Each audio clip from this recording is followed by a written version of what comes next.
You've been told to be yourself, which is great, unless yourself is a panic texting volcano. What if I told you the most attractive thing you can wear is a calm nervous system?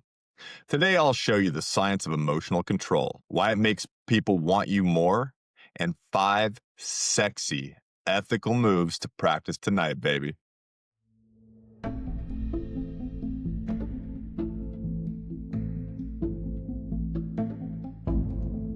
What's up, fire starters?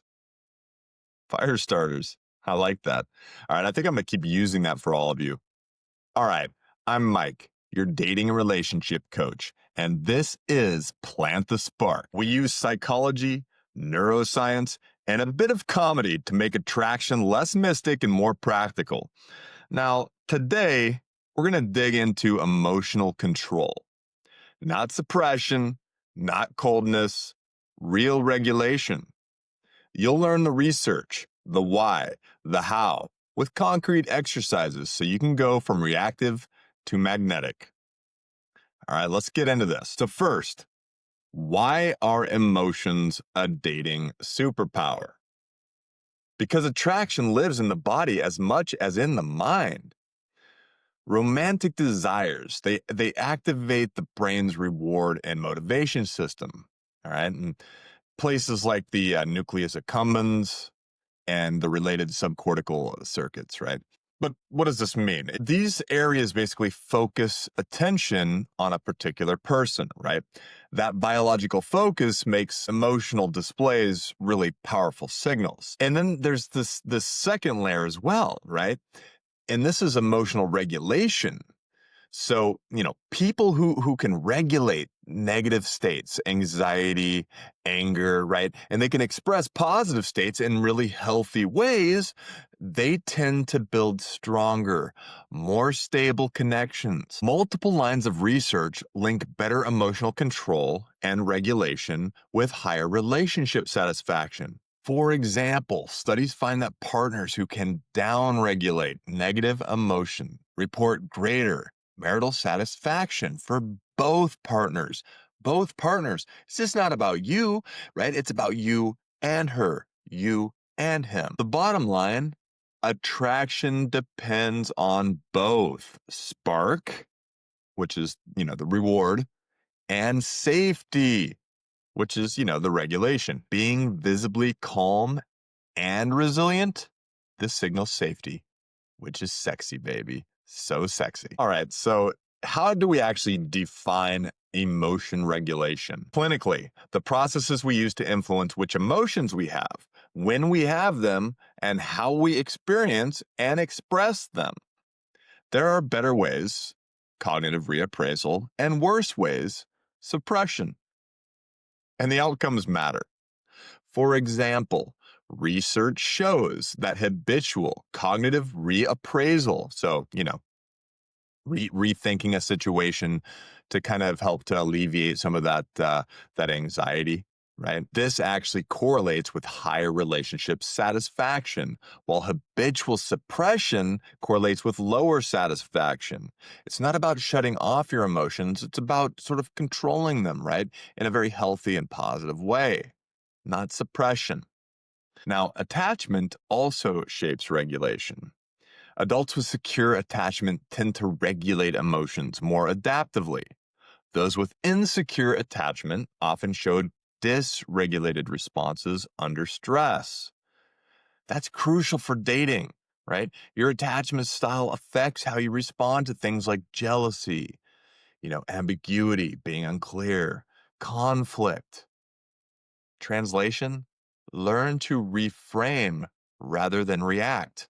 It's not just feel better advice. It's relationship fuel.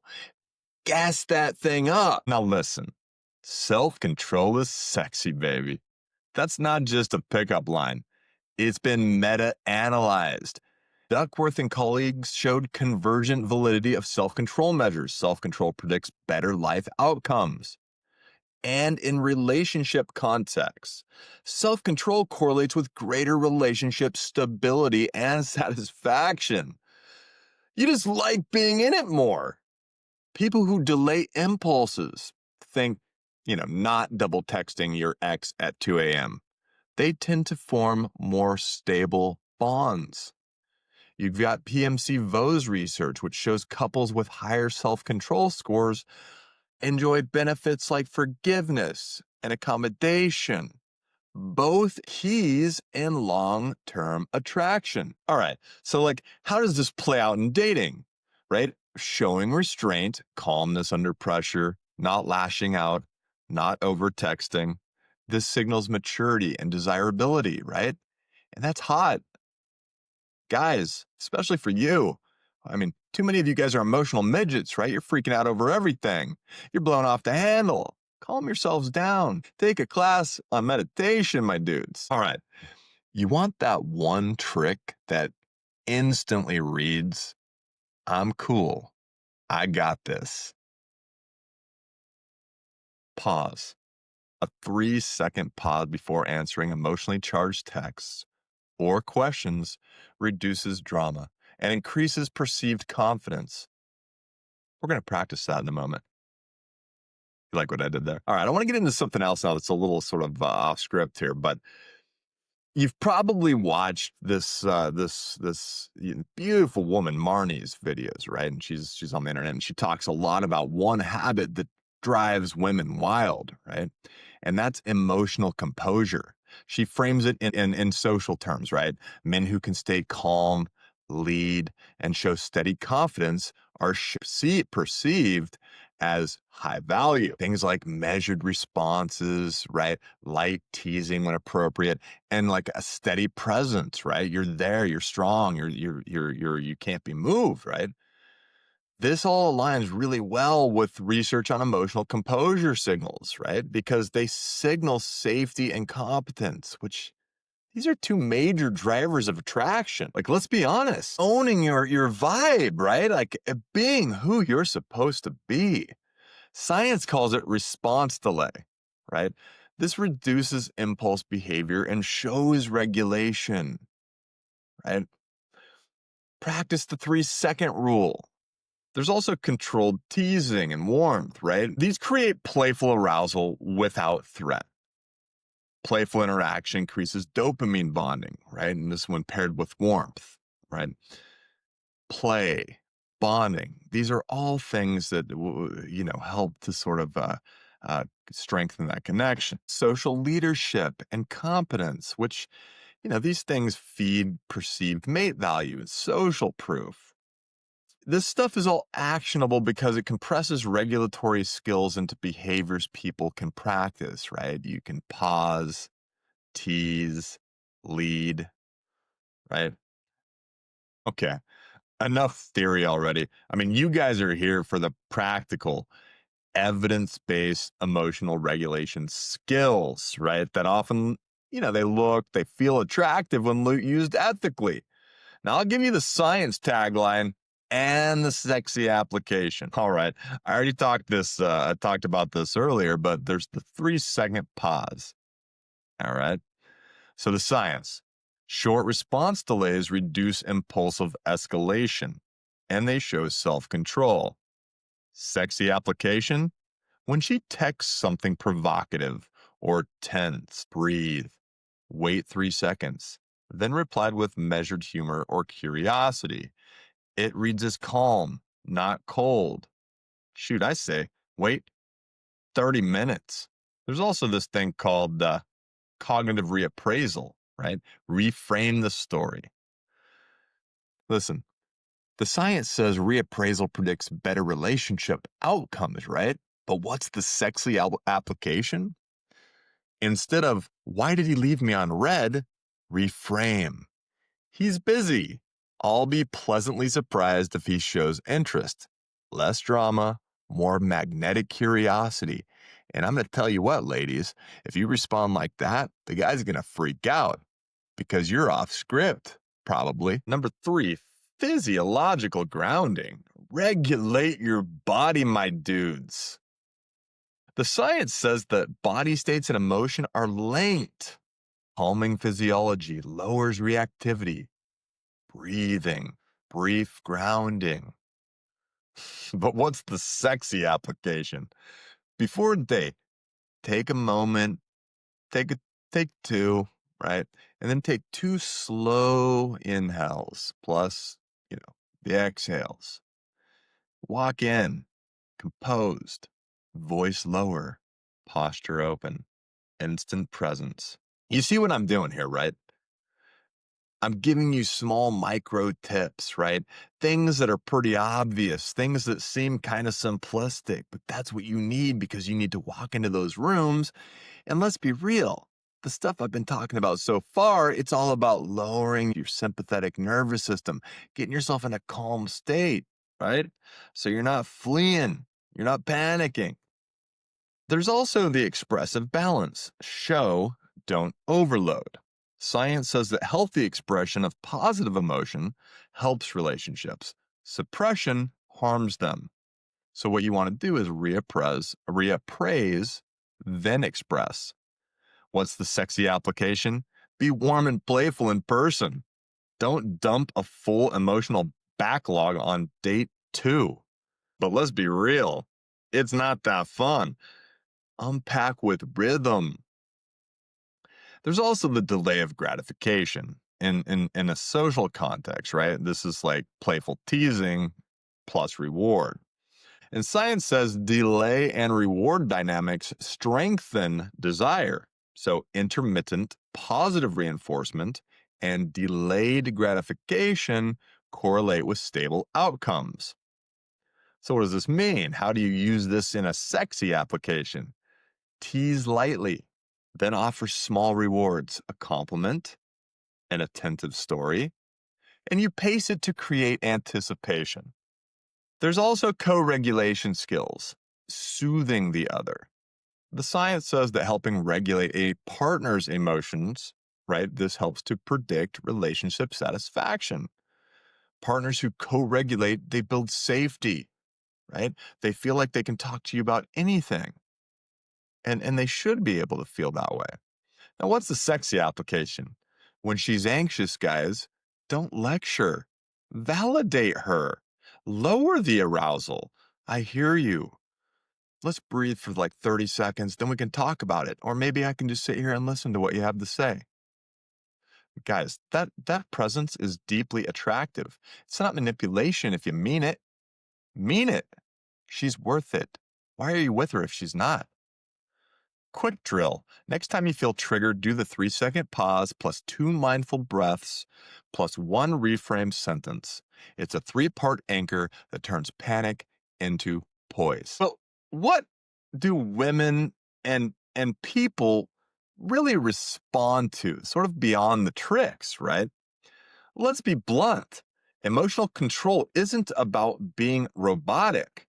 It's about being steady enough for someone else to land. Research shows people crave both excitement and safety, dual systems of arousal and attachment. Emotional control gives the safety, while attraction gives the spark, baby. Plant that thing. People like Marni and other coach creators, they all emphasize this. Women respond to leadership plus warmth. Leadership without warmth looks domineering. Warmth without leadership looks breezy. The sexy sweet spot, calm competence plus authentic warmth. All right, but let's be real. Let's give you those hands-on scripts that you can use tonight.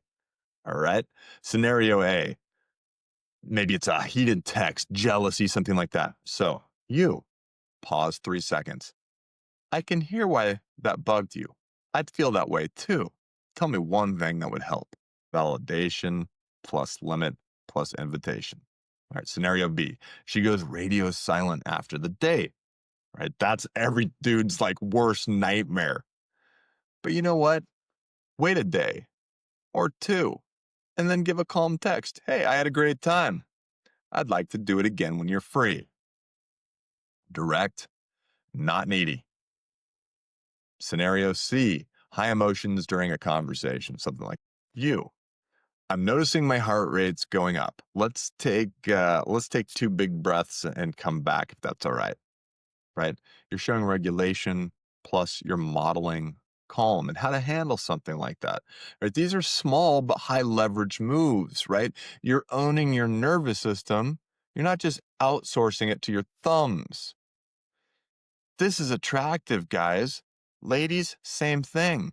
When we can stay calm under pressure, right? That separates the men from the boys, the women from the girls. Now, I'm going to give you a 14-day regulation boot camp.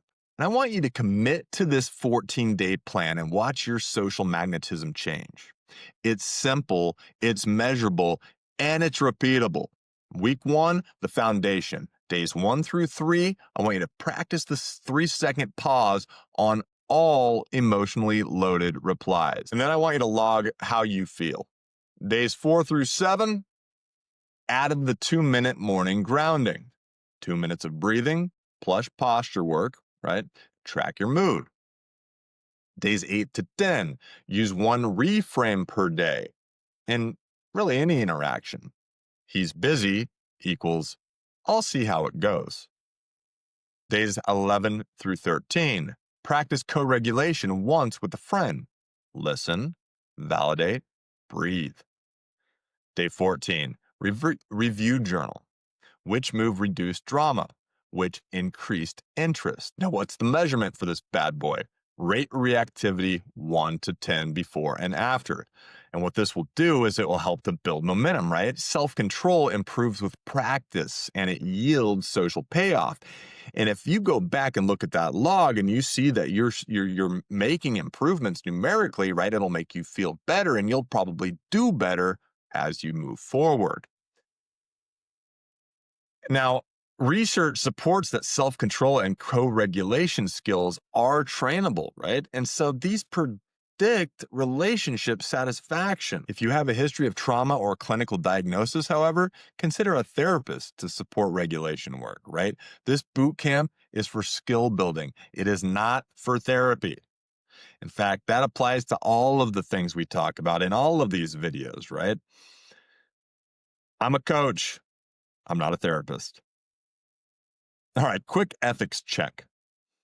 Emotional control is not emotional coercion. If you use calmness to gaslight, shame, or emotionally withhold, you're abusing a tool. You are an a-hole. Real attraction is co-created. I mean, dudes, use regulation to create safety and presence, not to manipulate feelings. If someone's trying to control you that way, that's a red flag. Guys, get out. Ladies, get out, right? These guys are probably dangerous. All right, summary. Emotional control is attraction power because it signals safety, competence, and predictability while leaving room for the spark. Plant that spark, baby. Practice the 3-second pause, breathing anchors, reappraisal, right?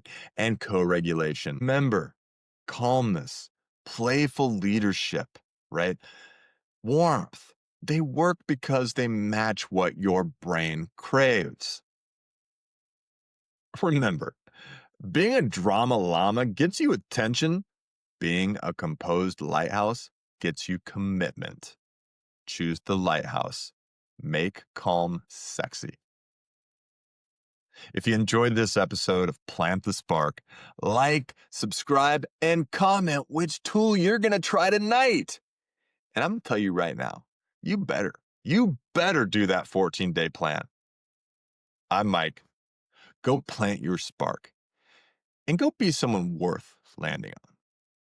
See ya.